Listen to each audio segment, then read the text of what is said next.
Hello, I'm Lou. In this video, we will talk about impact assessment. It is important to assess the impact of your Bono program in order to improve it continuously, but also to value the impact it has on different stakeholders.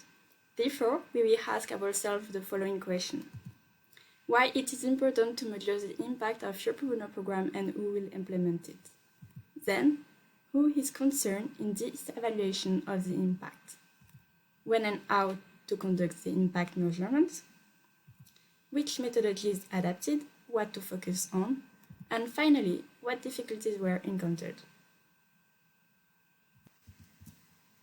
Question 1. Why is it important to measure the impact of your Bono program and who will implement it? The assessment of the impact of your Bono program will help you to: first, to ensure the action you take have an impact. Then, to identify areas for improvement to enhance impact, but also to convince other internal interlocutors and other stakeholders, such as company, to join your program. And finally, it will help you to motivate and to retain committed volunteers. The impact assessment must be carried out by the organizer, a person in the university staff, or a person in the pro bono intermediary.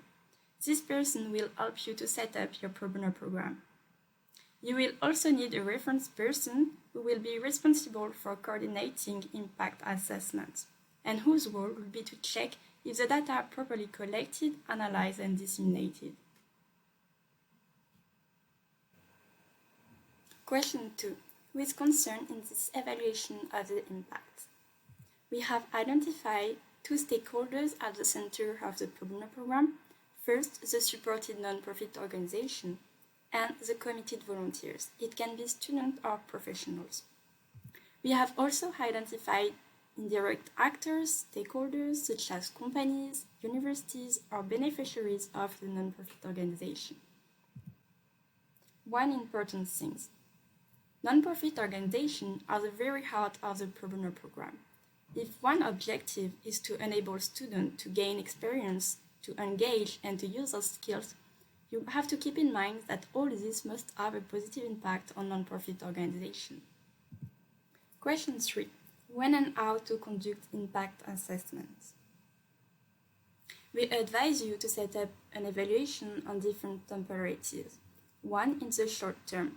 In other words, right after the pro bono event or a week after when you send the deliverables, but also an evaluation in the medium term.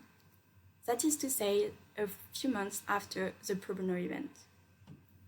You will thus have their feedback right after the pro bono meeting, but also their feedback on what they did afterwards, with a step back, what they thought of the project, but also what it did to them.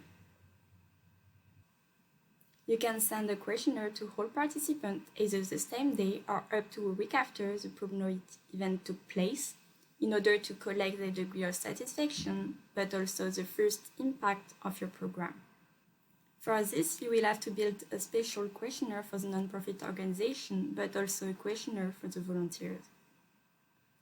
For the midterm assessment, you can do it, for example, 4 months after the pro bono event. You can send a new questionnaire to both parts, to the non-profit organization and to the volunteers. For the non-profit organization, you can even call their representative, but be careful, do not do it for the volunteers, there are too many of them and it will take too much time. Question 4. Which methodologies adapted? What to focus on? To construct these questionnaires, you must first ask questions directly related to the pro bono project, so that it is as objective as possible, and then to ask questions indirectly related to it, for example, on current commitments or on changes in their lives. The question should be as neutral as possible to not influence the answer. Propose choices such as neutral, I don't know, to not force the answer. You can offer closed-ended questions such as yes, no, I don't know, to get quantitative data. And you can use some open-ended questions to get qualitative data. This qualitative data will help you to complete your quantitative results. You can also conduct interviews, but be careful, this data take longer to process than quantitative data. Finally, to determine relevant indicators, think about your assumption.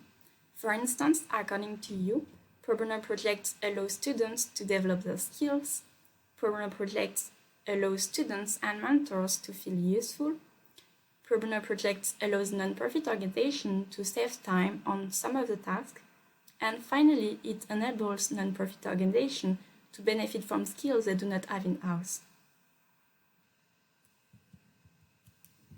Question 5. What difficulties were encountered? It is difficult to know whether this particular project is successful or whether it is due to something else. Stakeholders will have difficulties to say what changes have been encountered as a result of this project and what changes are due to other action. This is subjective. In order to have relevant results, you will need a good methodology, but also make sure to measure things as closely as possible to these projects. The second issue is to obtain answer to the questionnaire, especially in the case of students. It can require a lot of insistence on your part. It seems that the most effective things to do is to have them fill out right after each pro bono event, or before certificates are delivered if you deliver one. Congratulations, you have completed the last chapter of this online course on boosting employability and empowering social engagement in higher education through pro bono within the European Union. To ensure you have understood the basics of each chapter, here are some questions you have to be able to answer. If you don't, please check our guidebook to learn more.